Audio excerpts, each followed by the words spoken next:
Now, the next thing I have for you in the way of a tool is the simplest thing in the world, but what we're going to encourage you to do is buy 2 tennis balls for this exercise. Try and keep them away from your dog so that they still have some wiggle in them and aren't covered in teeth marks and mud. So the first ball obviously is a whole one.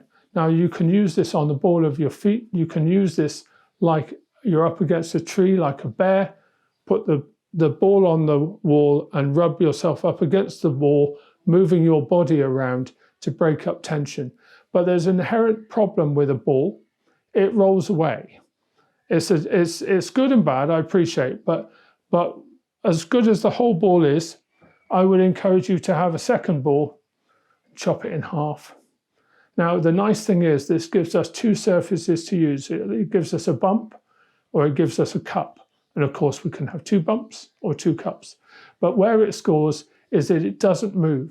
And if you're trying to break up tension in your body, not having to go and rescue the stupid ball over and over again is going to lighten up your day a lot. So I tend to think of as the cup as a way of building flexibility because it draws blood to the surface of your skin from inside, yeah?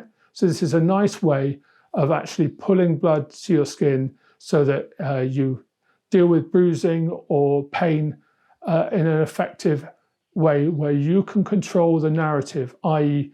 you do this and you put as much or little body pressure and weight on this so that you get the result you want with as little or with no pain at all, because that's the results I'm wanting for you.